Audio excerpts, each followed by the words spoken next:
नमस्कार and welcome to all of you in global lookout. दोस्तों, इस समय अगर आप लोग देखो तो एक बहुत ही ज्यादा शॉकिंग स्टेटमेंट जो है वो सामने आया है पाकिस्तान के इस समय जो केयर टेकर प्राइम मिनिस्टर है वहां पर उनकी तरफ से। दरअसल आप लोग को पता होगा कि शहबाज शरीफ ने अभी कुछ टाइम पहले ही रिजाइन कर दिया था पीएम की पोस्ट से, और ऐसा बताया जा रहा है कि जनवरी 2024 तक जो इलेक्शन है पाकिस्तान में वो होना है, और जब तक के लिए अगर आप लोग देखो तो एक केयर टेकर प्राइम मिनिस्टर जो है पाकिस्तान का वो अपॉइंट किया गया है। और इसी टाइम पे इनका जो भी 5-6 महीने का आप लोग कह सकते हो कार्यकाल है, उसी में होता क्या है कि यूनाइटेड नेशन जनरल असेंबली की जो 78 सेशन है उसकी शुरुआत हो जाती है। आप लोग को पता होगा कि 19 से लेकर 26 सितंबर तक 78 सेशन जो है यूनाइटेड नेशन का वो चल रहा है, और उसी में ये जो केयर टेकर प्राइम मिनिस्टर होते हैं जिनका नाम होता है अनवर उल हक कक्कर, ये भी गए होते हैं। और ये वहां पर जब जाते हैं तो वहां पर एक प्रेस कॉन्फ्रेंस में आप लोग कह सकते हो कि एक बहुत ही ज्यादा ऊटपटांग स्टेटमेंट जो है वो ये देते हैं।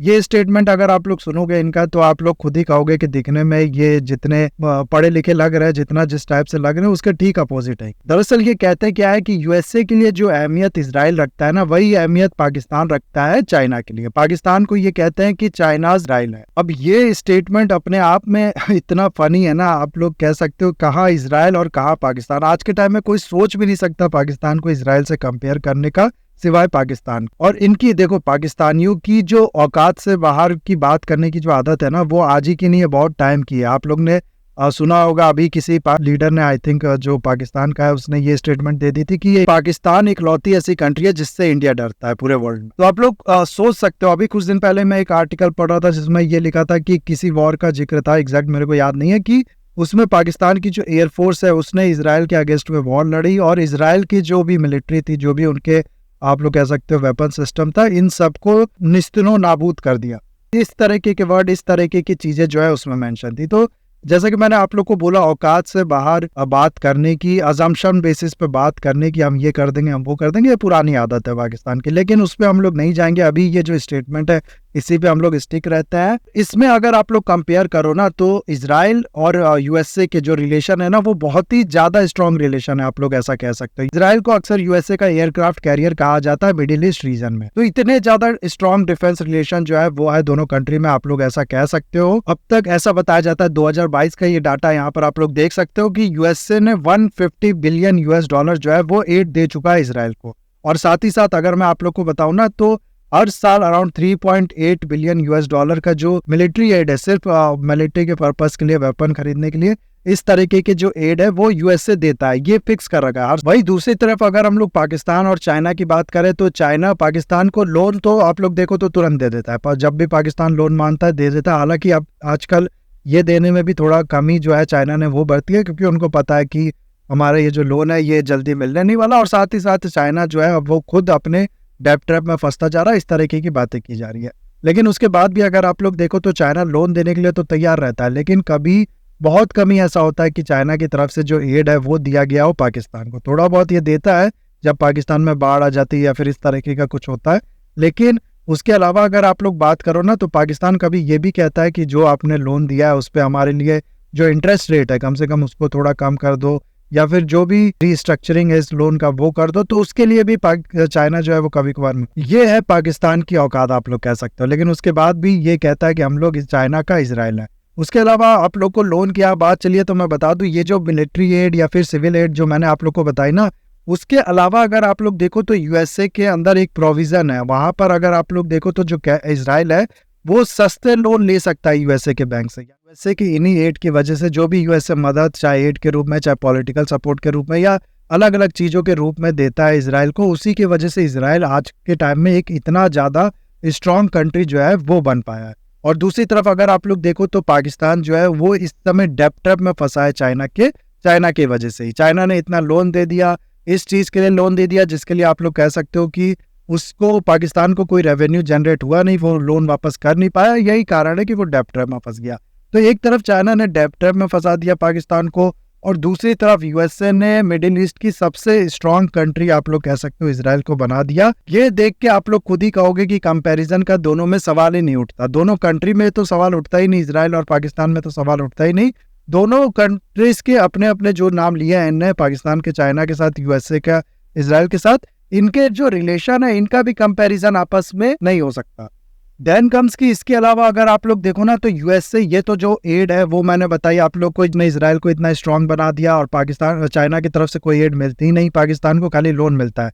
और उसके अलावा अगर आप लोग देखो ना तो इन्वेस्टमेंट की अगर हम लोग बात करें तो यूएस से बहुत ही ज्यादा इन्वेस्ट भी करता है, आप लोग कह सकते हो इसराइल में। हर साल करीब 30 से 40 बिलियन यूएसए का जो इन्वेस्टमेंट है वो इसराइल में आता है। और दूसरी तरफ अगर आप लोग देखो तो चाइना और पाकिस्तान में एक प्रोजेक्ट इनने बहुत सालों पहले सोच के रखा था, 2013 में सीपैक की बात की थी, जिसमें चाइना ने कहा था कि हम लोग 40-45 बिलियन यूएस डॉलर रुपए जो है वो इस पे लगाएंगे, काफी इंफ्रास्ट्रक्चर आपके यहाँ डेवलप करेंगे। अब पाकिस्तान का आप लोग कह सकते हो नियत या फिर पाकिस्तान के अंदर इतने उसका जो सिस्टम है वो तंदुरुस्त है कि ये प्रोजेक्ट बनने में अभी तक भी ये पूरा नहीं हुआ, इतना डिले हुआ। आज के टाइम में जो इसकी कॉस्टिंग है वो हो चुकी है अराउंड 65 बिलियन यूएस डॉलर। तो इनसे एक प्रोजेक्ट जो है वो नहीं बन रहा और इसका इल्जाम चाइना जो है वो पाकिस्तान पे भी लगाता है, पाकिस्तान के अथॉरिटी पे भी लगाता है कि इनने जो पैसा है वो खा लिया है। और दूसरी तरफ इसराइल और यूएसए जो है वो आपस में मिलकर काफी इंफ्रास्ट्रक्चर बिल्ड करते हैं, स्ट्रेटेजिक इंपॉर्टेंट जो इंफ्रास्ट्रक्चर है उसको डेवलप करते हैं। इस तरीके की काफी आप लोग कह सकते हो जो प्रोग्रेस है, डेवलपमेंट है, अपने यहाँ करते हैं। पॉलिटिकल सपोर्ट की अगर हम लोग बात करें तो यूएसए ने अब तक अगर आप लोग देखो ना तो 83 times United nation security council में जो वीटो पावर है उसका इस्तेमाल किया है। और इस 83 टाइम्स में अगर आप लोग देखो तो 42 टाइम्स सिर्फ इसराइल को प्रोटेक्ट करने के लिए, इसराइल को आप लोग कह सकते हो कि सिक्योरिटी प्रोवाइड करने के लिए या फिर इसराइल के इंटरेस्ट की बात करने के लिए यूएसए ने इस्तेमाल किया है।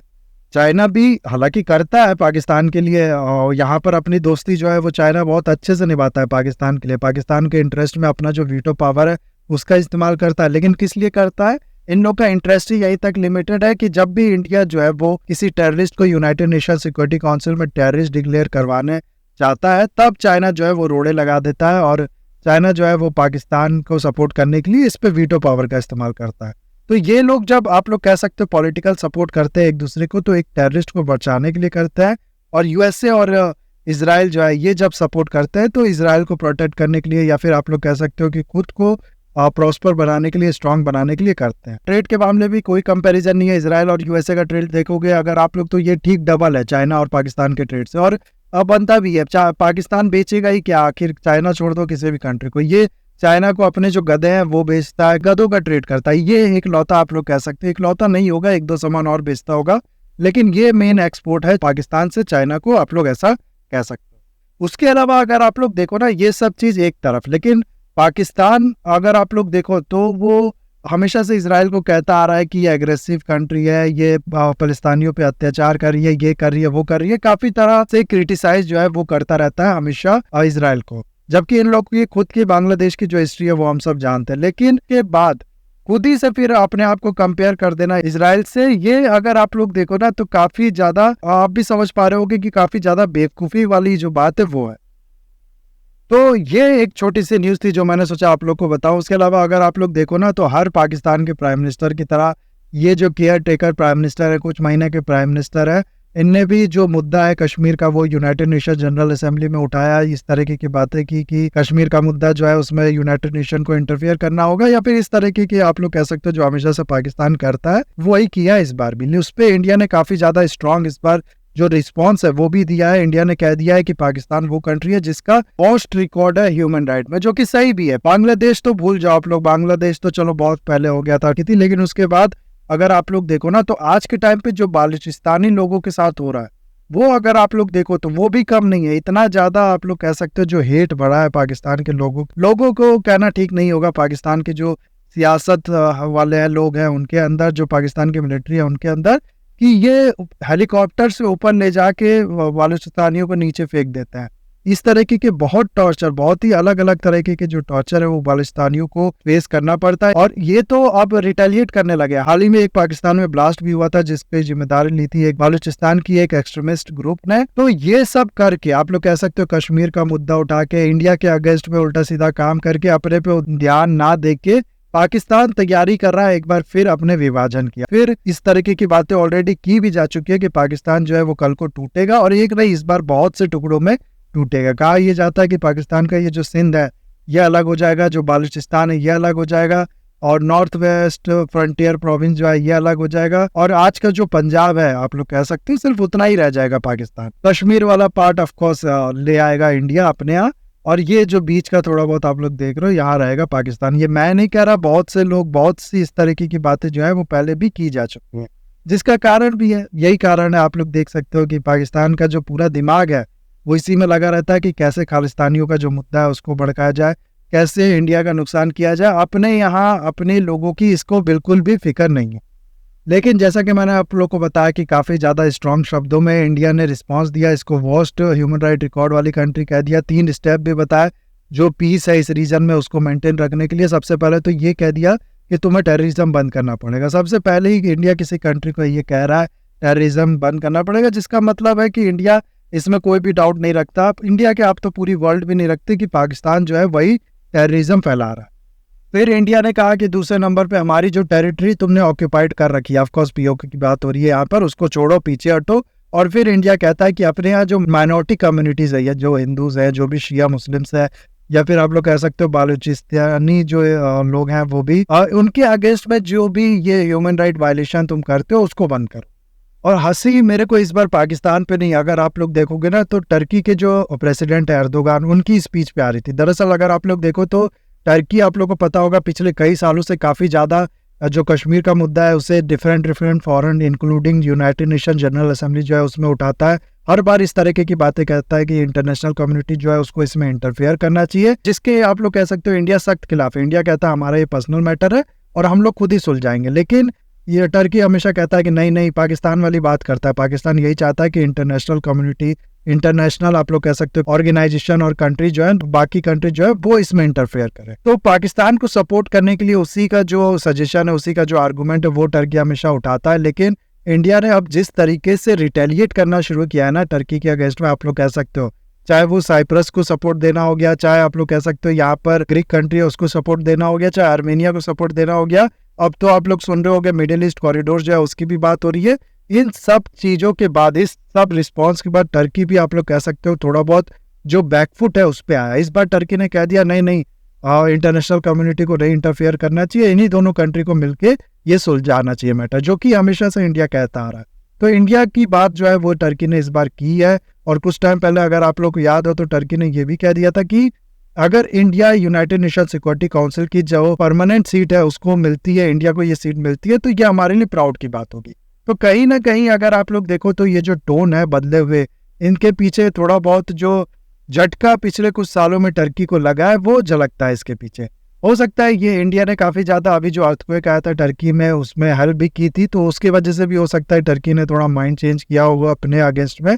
नहीं तो बहुत ज़्यादा अगर आप लोग देखो ना तो ख़राब न्यूज़ आती थी टर्की से कि टर्की जो है वो टेररिस्ट भेज रहा है, आईसिस के टेररिस्ट जो है उनको भेज रहा है इंडिया में, इस तरह की न्यूज़ तक आती थी। यहाँ मैं आपसे ज़रूर पूछूंगा कि आपका इस बारे में क्या ख्याल है। ये जो मेरे हिसाब से तो बेबुनियाद बात है ना कि Pakistan is equal to Israel, इसके बारे में आपका क्या ख्याल है मेरे को जरूर बताइएगा कमेंट में। बाकी इस वीडियो को मैं करूंगा यहाँ पर खत्म। आई होप वीडियो आपको अच्छा लगा होगा, इसे लाइक कमेंट शेयर सब्सक्राइब जरूर कीजिएगा। That's all, have a nice day, take care.